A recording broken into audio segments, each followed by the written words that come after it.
Okay, Mishlei 15:25, day 2. Beis Geim Yisach Hashem V'yatzev Gvul Almana. So we translated this as I'm going to say the house of the Haughty, even though it doesn't say ha. The house of the Haughty, Hashem will uproot or demolish or tear away, but he will firmly establish the borders of the widow. I also want to read the translations from yesterday. Yona is the one who said he will establish the boundaries of the vulnerable, and that he said widow is not Davka widow, but it's anyone who's in a weak position.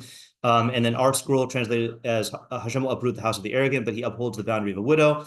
Rav said, God will demolish the house of the proud, but will firmly establish the boundaries of the widow. Alter said the house of the proud will the Lord uproot, but he sets firm the widow's boundary stone. I asked yesterday whether Yisach is related to what we say like nusach hatfila. So our YouTube commenter friend, who knows more Hebrew than I do, said the word nosach, which is actually the way that it's supposed to be pronounced, right? I think that's like if you talk to pedantic people, then they say it is nosach hatfila, right? And lolab, right, instead of lulav. The word nosach does indeed derive from yisach. The full form here would be yinsach, but the nun is assimilated into the samech, hence the dagesh in the samech. Okay, stuff I don't notice. See Shadal on Genesis 12:8, where he discusses this at length. I did not do that yet. All right, fine. Okay, so our questions were, and then someone else pointed out, hold on, I meant to bring this up in the thing. Someone else pointed out the reason for that etymology. Funny. I joined an entomology group and I almost clicked on that, but entomology for bugs, but I'm looking for my etymology group. Where is it? Hold on. Where is it? This is on Facebook. Oh, here we go. Nope, I can't find it. All right, I'll have to look for it later. Okay, anyway. All right, our questions were, what is the subject of this pasuk? Is it about haughtiness, oppressing the weak, establishing estates, something else? Should the vav be translated as but, implying opposites, or and implying sequence? Again, I did establish, we'll look later on that that the Metzudas David is learning as a sequence. Okay, so there is like grounds for that.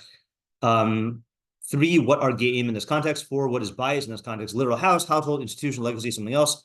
5, why is bias singular and geim plural? Does this imply multiple geim within one bias, or is this just a poetic way to say it? Likewise, why not gvul almanos to make it, singular, plural in the same way? 6, what does Yisach Hashem mean? How does Hashem do this? 7, why does Hashem do this? What's the cause and effect? Oh, no, sorry. I feel like that should be here. Yeah. What is the cause and effect? And what is implied by our ascribing this to Hashem, especially if this is a natural consequence? And then 7, why does Hashem do this? 8, how are the two halves opposites? Specifically, geim versus almana and bias versus gvul. So I have another comment from the YouTube person. So he said, he just laid it out really well. He said, I wanted to point out some parallels. The house in the first half of the verse parallels the boundary in the second. We've said this already, but he just said it really nicely. The house is more secure, the boundary more flimsy. Next, the haughty, plural, parallels the widow, singular. In other words, the former are mightier in quality, social status, wealth and resources, connections, etc., and quantity, raw numbers, i.e. many versus one. Finally, uprooting parallels erecting. Before God uproots them, they are firmly established. This is obviously so as otherwise it wouldn't be uprooting, right? Uproot implies that it was established. But the boundary of the widow is anything but firmly established. Due to her lowly status and helpless nature, her boundary marker wouldn't mean much to people, and anyone who wished to could just walk right past it into her property, or even move it such that her property is made smaller and her neighbors larger. However, God will make it so that her boundary is firmly established, where everyone acknowledges and respects her property. So that was just good, like laying out of the opposites or the parallels. 9, what is almana in this context? Is it a social class, a character trait, or davka on almana? I also saw someone mention, I think Yosef Yosef Kimchi, who's the grammarian, says that almana. I never thought about what the shorish of almana is. Almana? Elaine, yeah, which means mute, right? Isn't that interesting? So that's Yosef Kimchi. So any like armchair etymology theories as to why she's called why it comes from mute person? Yeah, right. I feel like it has to do with power. It's like she doesn't have a voice of her own, can't have influence. So I saw someone say that like the women taunt her and she can't respond. I feel like maybe, but I feel like that's a little weird. I mean, that's really mean, right? To taunt, I don't. Maybe that happened. I don't know. Well, I mean, taunting or doesn't is it one of the things that the Torah warns that doing to an almana is something verbal? Yeah, correct. Right. Verbally afflicting them, but it's just I don't know. Like, was it really so prevalent? I mean, it could be, but was it really so prevalent that like the word came from that? It feels more like a drasha. I mean, I wouldn't think to use nowadays an orphan and a widow as groups of oppressed people. So the fact that the Torah mentioned it several times. No, that's not exactly what I'm saying. I'm saying like presumably people had a name for maybe not, but people had a name for women who lost their husbands, before this. And probably, here's the other thing also, probably it was more common for men to lose their wives than for women to lose their husbands because women died in childbirth a lot, A little war.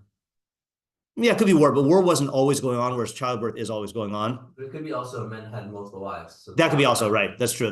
Yeah. So man's status doesn't change, whereas woman's status does change. So my question is like, are we really going to say that the term, like it'd be like I don't know what the etymology of orphan is, but it's like if we called them like there's something the equivalent of if the name for orphan was like street rat, like if that was the word for orphan, like I understand people calling them that if they're like, but if that was the word, like that's a little strong. Yeah, Ezra.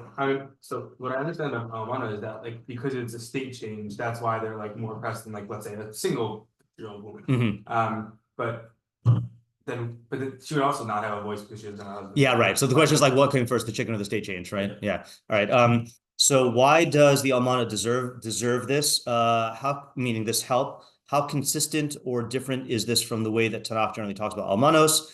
Sorry, I didn't read 10. What exactly was the state of the Gvul Almana before Hashem established it, and what accounts for that state? 12. What about the Gvul Ge'im and the base Almana? How do those fit in? 13. What's the practical decision-making advice? 14. Who's the intended audience? Is it the game, the Almana, or some third party? I also want to mention, I don't think we are going to go into this, but I just want to bring to your attention. I had forgotten about this. I presumably knew this, but anyone know how this relates to Hilchos Brachos and possibly Yom HaAtzmaut? No, Not the borders of Israel. I mean, maybe loosely, but there's a halachic answer to this. And if I don't know what schools did for brachos bees and whether brachos bees included like brachos that we don't usually say, but there's brachos we don't usually say. A lot of brachos we don't usually say. On a brewing or something? On a what? On a brewing? Very close, very close. So if you look at the very top of the daf in brachos daf nun ches amud beis, Tanu Rabbanan, Haroi Bata Yisrael B'Yeshuvan, Omer Baruch Atah Hashem Elokeinu Melech Haolam Matziv Gvul Almana. Okay, so it's and then B'Churbanan, if you see them in their destruction, Omer Baruch Dayan Emes, Bate Umos Ha'olam B'Yeshuvan, Omer Beis Game Yisach Hashem.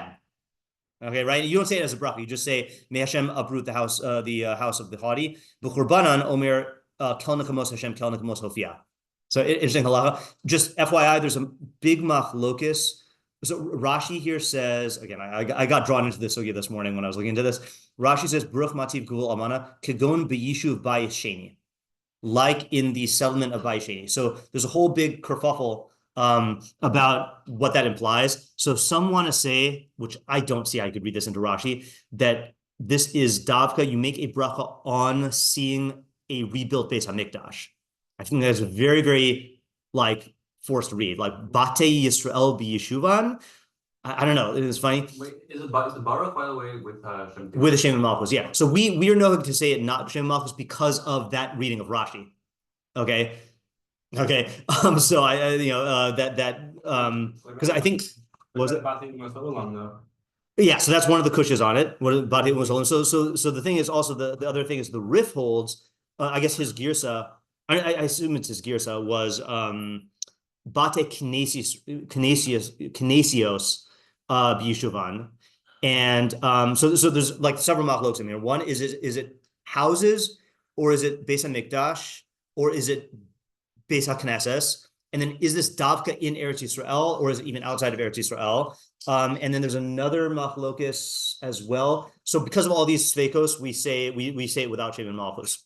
Yeah. And then they get into a whole thing also about like, how could you ever have Bate Yisrael b'yeshuvan in Galus if you're not allowed to build a bias that is Masuya to Mukuyar, like in the full structure, in outside, so that's, I don't know, it's a weird sort of question, but whatever. There's a whole sugya if you want to go play with the sugya, but yeah. Okay. Anyway, just wanted to bring that to attention. So my point of bringing it up though is if we can explain the bracha, that'd be nice, but it's rare you see a bracha like directly, or like a hilchos brachos thing directly taken from a single pasuk in Mishlei. I'm just not used to seeing that. Okay, so now let's review. Oops, still up from last night. That's weird. Hold on, let me close this. Save. Okay. Okay. So quick review of our ideas yesterday. So Sean's idea was about security. So people who take security in their houses are in their in institutions, right? In institutions, right. So that makes it possible to continue perpetuating those injustices and those distortions. And what's going to happen is by nature, those will crumble because of that security, Yeah, I wouldn't say this isn't just about all institutions, it's specifically unjust Haughty institutions, right. institutions. Right. Meaning, but it could also be a good institution that people take irrational pride in. Yeah, right. Not necessarily like that. The haughtiness that corrupts the institution. Correct. That makes you think that you're better than people that are outside of the institution, which then leads this whole exchange and interactions that are ultimately going to result in its destruction. Correct. We talked a little bit about that last night in Tehillim about people doing that with the state of Israel, right? That could happen also. Okay, and then Isaac pointed out that the almana is someone who has lost her security, and so she's kind of forced into a position where she's relying on Hashem. Ezra added that that there is often like a bounce back phenomenon of people when they witness the institution crumbling. It kind of wakes them up to see how unjust and wrong the situation was and how much we tolerated, and then that could lead to a correction. So that's learning it sequentially. Moshe Levin said that gvul is more of a defensive thing, whereas bias is not an offensive thing, but like a building up, and right. Okay. And then Isaac gave the example of legacy companies versus startups. So startups don't take anything for granted, and they realize that there's no security. So they often are more humble and realistic in their decision-making, whereas the legacy companies think that they can't fail.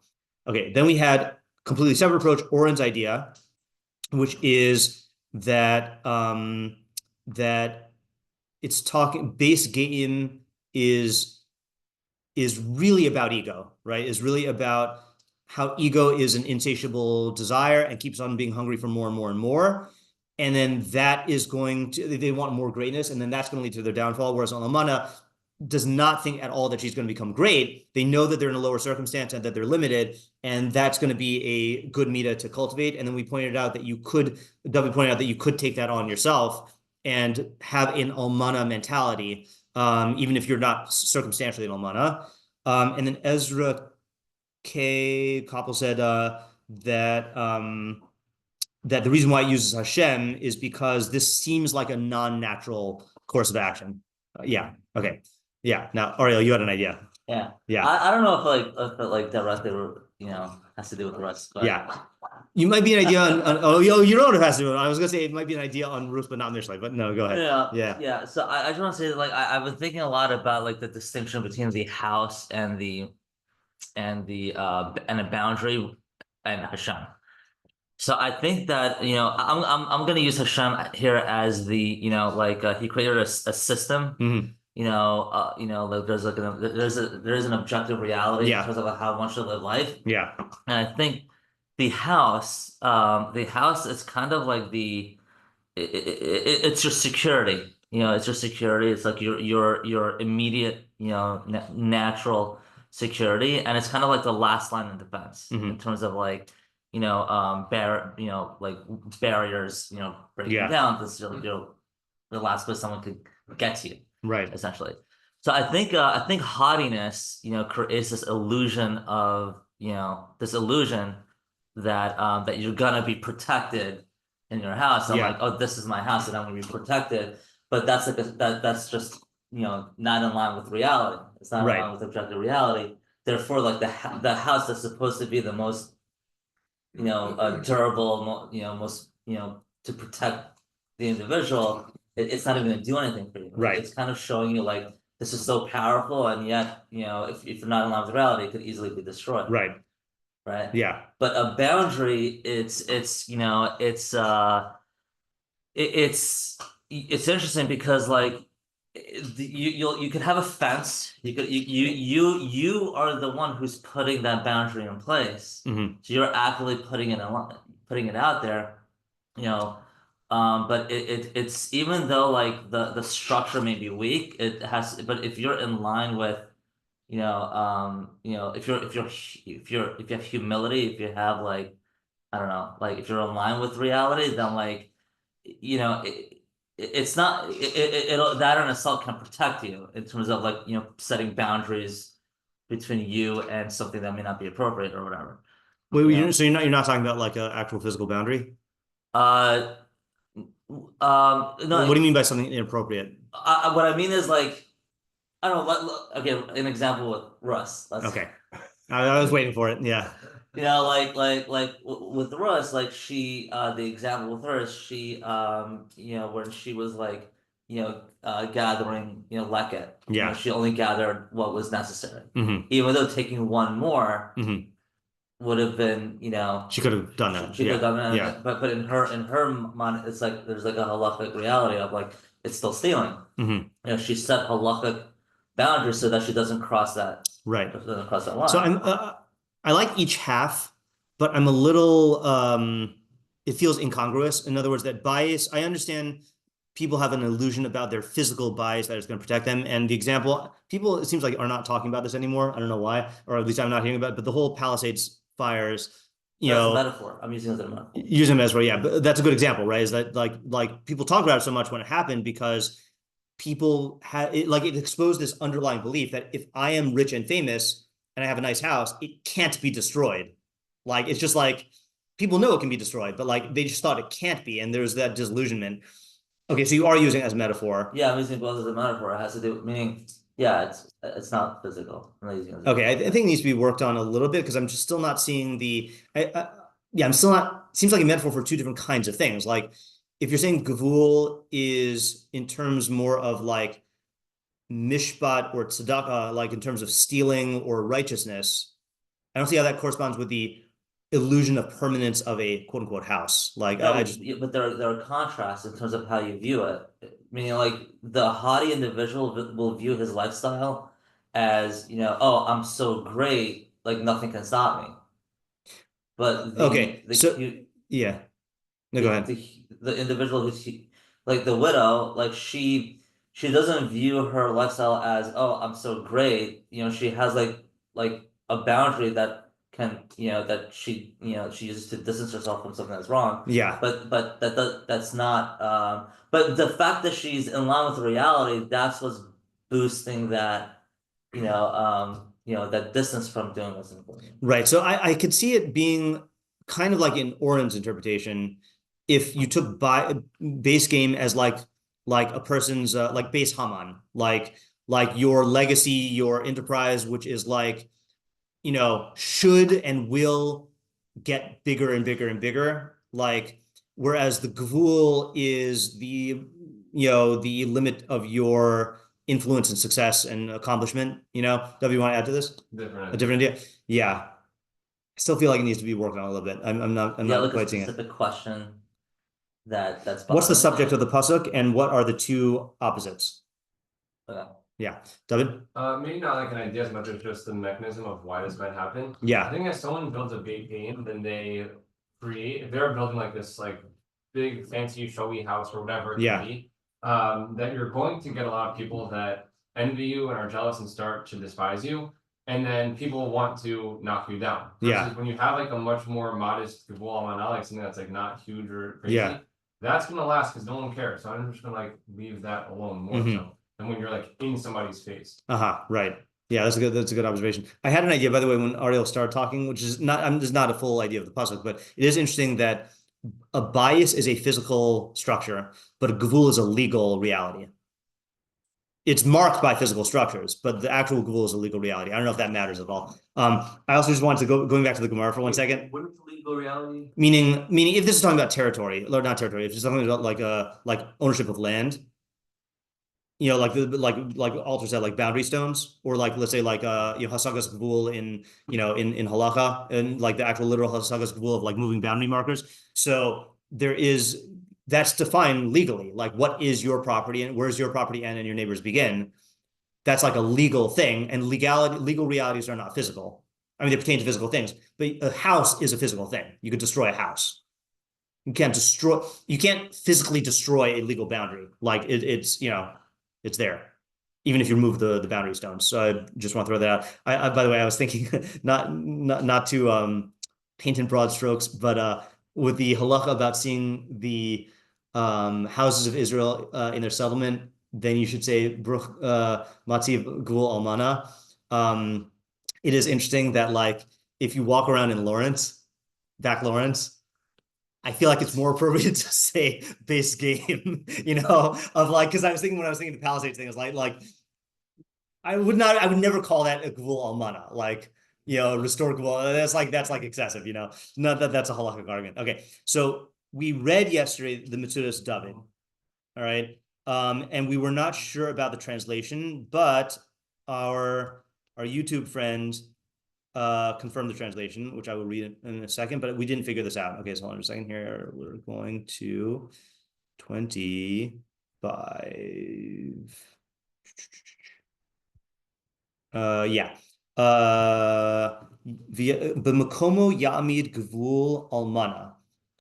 Im ki tashash kocha v'chalfa ezrasa. Okay, so we read that as God will establish in its place, he will establish a gvul almana, despite her weakness and the fact that chalfa ezrasa. So the YouTube commenter said, what Metzudas David is saying is that God will first uproot the house of the haughty and then erect or establish ya'amid, which is what my intuition was, the boundary marker of the widow in its place, even though she is weak and has no one to help her. In other words, God will be her strength and aid. So he's learning it sequentially. So can we get that idea? We had an idea with the idea about how like things get rearranged, but I just want to approach this fresh.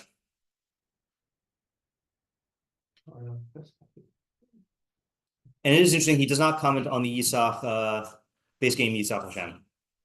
I mean, he says it means to uproot. And the question also, which we didn't really ask, is which we should ask here, is this true? Is this really true? Right? Do we see this happen? And if not, what of it? Right? Now, again, we have to remember our principle in Mishlei that the Mishlei pasukim are not necessarily saying. Some are saying what happens every time. Some are saying what happens majority of the time. Some are saying what could happen, and some are saying what happens rarely. So we got the full multiple choice here, but we should think about that. He says that God will uproot the house of the haughty, and then afterwards, in its place, will erect a gvul almana, even though she is weak and her help is gone. What is her help? Meaning, her husband, I assume. Azer Connecto.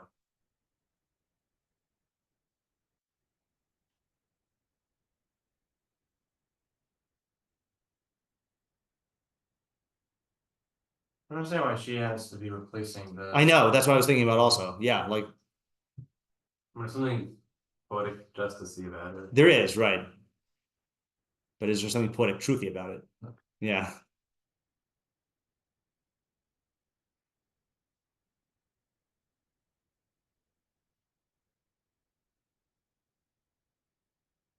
Did I ever tell you the story that Moshe Mizels told me a couple years ago that that he was listening to a Mishlei shiur on taking his son to school. I don't know how old his son was, and like it got to the part of our shiur. I think it was probably Monday night Mishlei shiur where we have our thinking minute and we're silent, and like he asked his dad like why are they being quiet? And his dad said they're thinking, and he's like they're thinking for a whole minute. Yeah, Ezra. Like the why, I don't have an answer, but like it's interesting is the why question, like why Yeah. does Hashem do this? Yeah. Like I would think that it's because like the base game is not good for someone to be haughty, whatever, and so it like it should be knocked down. Like that's like the justice. Right. But like here it's like, kind of ignoring that. Like it's focusing on the fact that it's building up the almana. Right. To the ikkar. Yeah, that's just that sparked a thought just for base game, not about Davka about the Metzudas David, but it is interesting that Hashem is against haughtiness. Okay, like they're pursuing the Mishlei that say that that haughtiness is a tuavas Hashem. Okay, but he's also against haughty. In other words, as a midah, Hashem is against haughtiness. That's like the kol gova libo kafar ikkar, I think is the one, right? Anger is avodah zara, and Gaiva is a kafar ikkar. But then Hashem is also against haughtiness from a Mishlei perspective, in that haughtiness does lead to injustice and oppression, right? So I think that's just a question here also about what aspect of this is. I mean, this seems to be the injustice and oppression thing. But yeah, Sean. Yeah, I was thinking maybe, and I don't know that this is always true, but it certainly I think happens sometimes, where when a person runs afoul of the law because they're arrogant and haughty, so there's usually a seizure of assets. And usually that seizure of assets is used for the government in order to like have social support or whatever public good. So, and the person who's going to benefit the most from increasing the public good is the almana. Interesting. So it's not literally in their one to one place, right? But it's so in the system. Yeah. Systemically, that money is literally going. That is very interesting.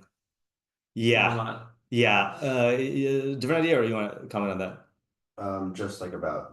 Okay, hold on a second. I want to say that that's a good approach in that this is taking a very, very bird's eye perspective here, which is that even if you didn't want to say like actual like legitimate like seizure here, in a world that does not have like our complicated economy, like with the like I don't know, fake money and futures and all stuff like that, like the resources are very like the actual resources are going to go somewhere, you know. And I'm wondering if you could take that. In other words, like when the haughty person loses his household, right, it's going to go to the system, and then that could eventually, well, in a Torah system where we do care for the almana, then now I eventually go to the almana. I like that approach.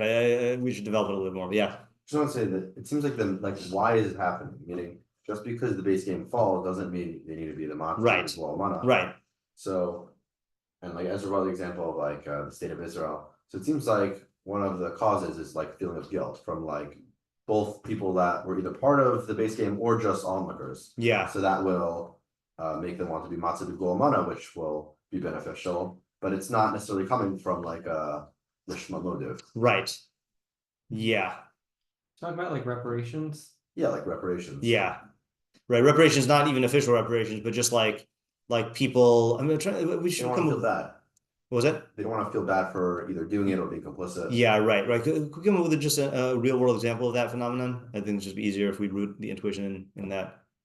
And I think in American society today, like slavery, yeah, like Americans did, and right. Today people feel really bad about it. Right. And trying to correct for it. Right. That is interesting. Yeah. Nothing is going click. But okay. All right. Let's do someone else here. Yeah.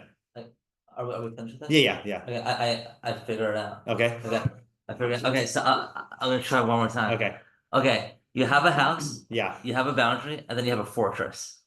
Whoa. Okay. The hidden fortress approach. Yeah. And I think the subject of the pasuk is that you should be working on your humility. Okay.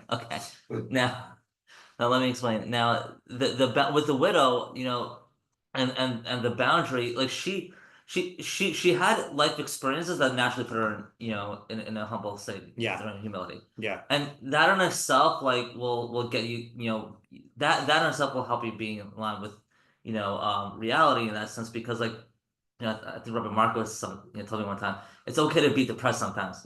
It's okay, because people who are depressed are usually more in line with reality as someone who has gaiva, right? Okay. So but in the house, you're in the house. What I first said was still true. Yeah. You have the sense of security. You're egotistical. You're haughty. That's not sustainable. Even though you may think you're okay, but you're just not, just because you're just not allowed to rally. Now the fortress is you're actively working on your humbleness. You're working on perfecting yourself, making sure you're not you're avoiding gaiva. You're working daily on to become more humble, because that's that's it's necessary. So I think the pasuk's talking about someone, you can have two different extremes where you're experientially you could be humble, but if you don't work on it, you could have this sense of security. So what's the gvul? Gvul is it's an experiential boundary of humbleness. And how does Hashem establish it? Well, it's not because because that's through one lifestyle. reality? It's just a natural thing. Yeah, I feel like Oren's idea is the simpler version, simple in a good way, less complicated version of that. Meaning that the central pasuk is about haughtiness and the illusions and insatiability of ego, and then the almana is the person who's humble, who has a realistic idea of her own influence, greatness, limitations, etc. And you don't need palaces or fortresses. I mean, yeah. Well, fortress is a middleman theory. In between gvul and bias? Yeah, because you have a boundary that doesn't have. Oh, think about a country. You have a boundary. You have that legal line of okay, which countries? Yeah. But you also have a military, a fortress, where it protects your kingdom. They're two different. Okay, I feel like you can still get the idea without. I don't know. I feel like you get the idea without positing a different module, but yeah. Which wasn't funny. It doesn't help when you're laughing constantly in the back. I'm not. Okay, let's do Rabbeinu Yonah. All right. Okay. Oh yeah. So this one is interesting here. I suspect that this is actually influenced by the previous pasuk, which was before Pesach. So let's just reread it. Orach chaim lamala lamaskil lamansur mishol mata. So a way of life upward or above for the intelligent person, in order to swerve away from the grave below. So I think everyone or most people that we learned said that this is about Olam Haba, right? Olam Haba and the opposite. So I think he's going with that. So base game Yisach Hashem v'yatzav gvul almana heim hakovim belibam dirasam ba'olam hazeh. These are people who establish in their minds their houses in this world. V'chol ikkar machashavtam al yishuva, and all of their thoughts, or the root foundation of their thoughts, is on settling this world. V'lo yakshavu al temuraso. They don't think about the fact that it's transient.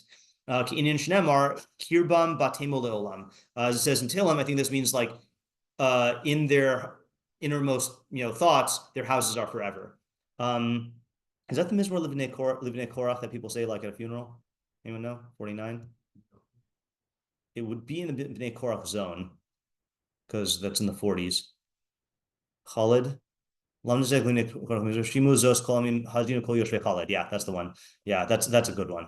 We haven't learned that yet. We should do that. Okay. Yeah. The Alkane, Yiga'eh. Don't you usually see Yisga'eh, right? Yiga'eh is a little weird, because you make yourself haughty. Yiga'eh libam, Yiga'eh libam, their heart will become haughty b'hatzal chasam in their successes, v'his yasham b'vate shalvasam, and in their being settled in their houses of tranquility. Acharish lo yo'ilu v'lo ya'alu al libam tamid inyan hatmura b'achilaf, because the concept, the idea of transience and ephemerality does not benefit them and doesn't arise in their hearts constantly. Alkain Yisach Hashem Yisale Beisam Hachazak. Therefore, Hashem will uproot their strong houses. Vizbonim, take note. davar al ofnav hamikra zeh, about how beautifully this pasuk is formulated, right? What's the thing he's referencing in Mishlei? Dibur, hold on a second. Al ofnav. That's a Mishlei pasuk. Al ofnav. I'm just blanking on the first half. Dibur davar al ofnav. Some weird statement like that. Is this the apples one? Yeah. Tapuche zahav v'maskios kasav davur al ofnav. I know it was a weird conjugation there. Like golden apples encased in lattice work of silver. So it's a statement that was said like in a fitting way. Yeah, so note that quality here. Hamadaber benesichas bate hamisyashvim belibam haolam hazeh, that is talking about the uprooting of houses that people settle in their hearts in this world. Im hamikra ha'elyon. So note how well this pairs with the upper one. V'da ki efshar legava hagemura ad sur lev adamin ha'olam ha'elyon. It is impossible to have like complete gava without a person's heart being turned away from the upper world, from olam haba. And then he explains the words. Oh, sorry. Yatev gul almana. Gvul Uma Almana Shecharva V'Shachal Avar. I don't know why he goes to the nation. The nation of a people that is widowed, that is destroyed, and they're on the ground. Hefech base game Artam Yusheves, which is the opposite of a house of the haughty, that their land is settled. Almana Kinin Lo Eshev Almana. It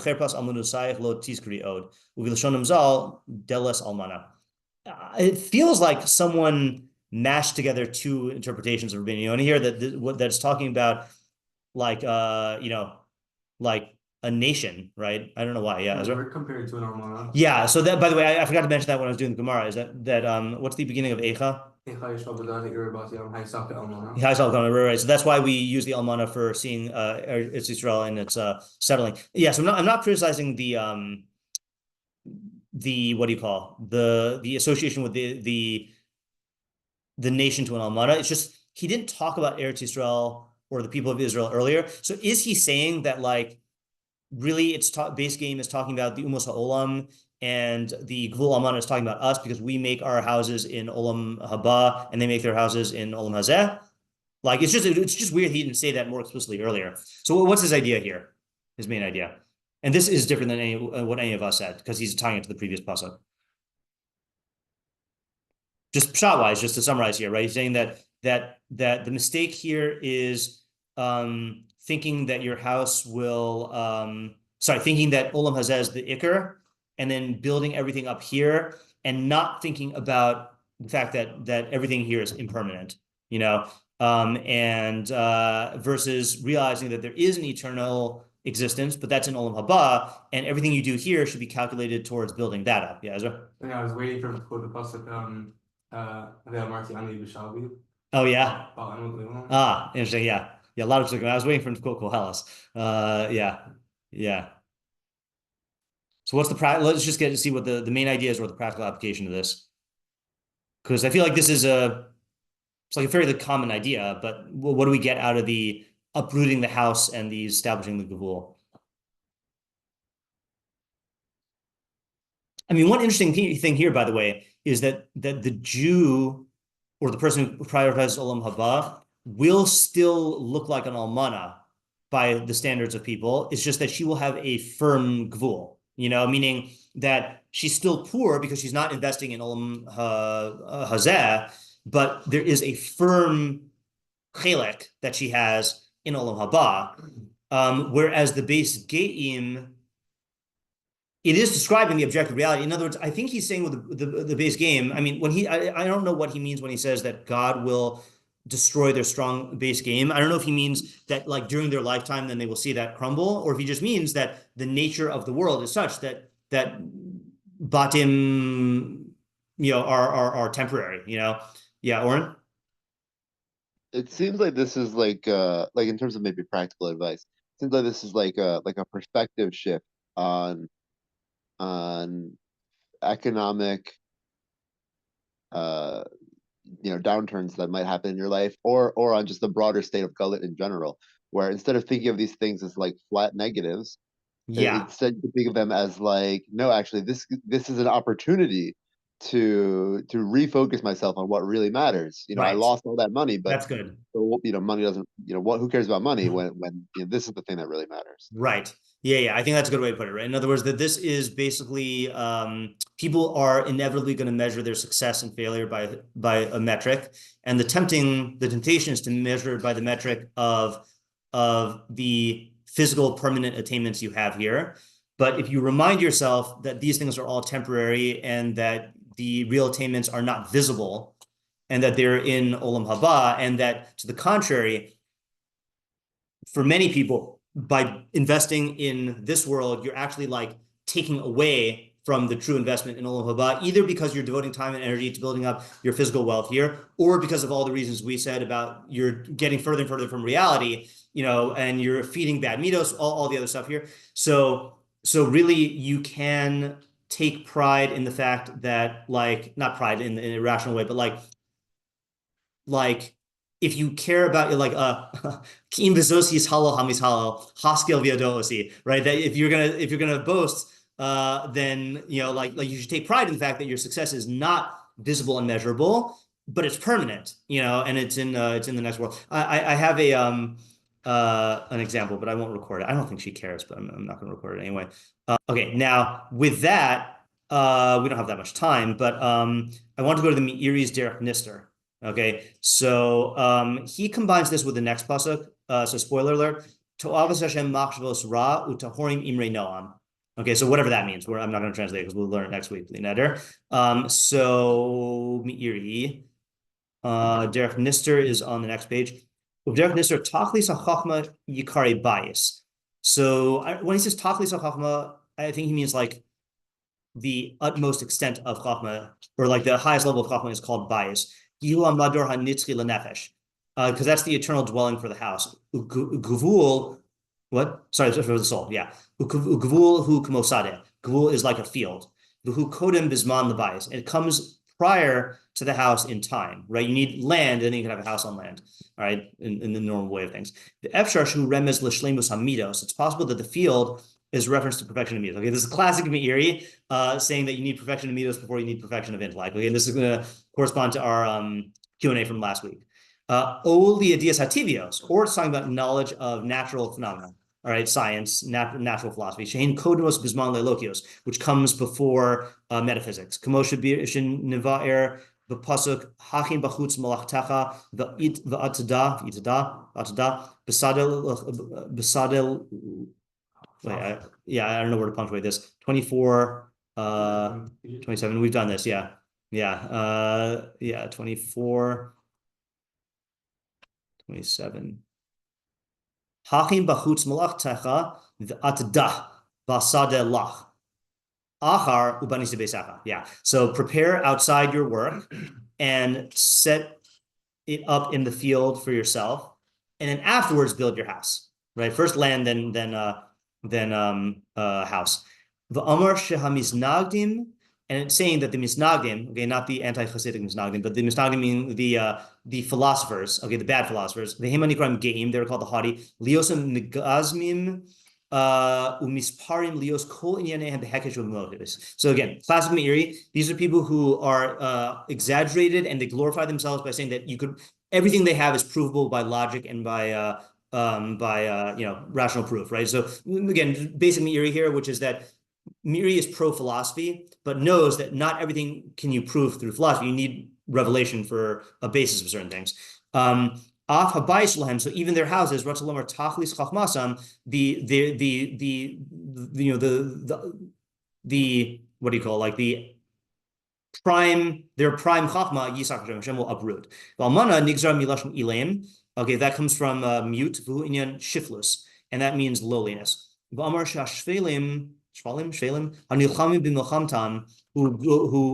at war with them. God will establish their boundaries and will perfect it to the with eternality. And then he gives a reason for this. Yeah, so I know we're out of time, but just to summarize here, we can think about it on our own here, is that it's talking about, it's funny, he transitioned here from perfection of chachma coming after perfection of midos, or perfection of metaphysics coming after perfection of natural sciences. But then in the first half, he says it's talking about people who think that they can prove everything based on logic, and saying that edifice is going to crumble, whereas Hashem will ensure that the people who are going in the proper way, that it's going to last. Yeah, so something to think about, but yeah. Okay, I like the ideas we came up with, though. I think the ideas we came up with yesterday were essentially the right ones. Yeah, okay, good. All right, have a good day. Thank you. Yeah.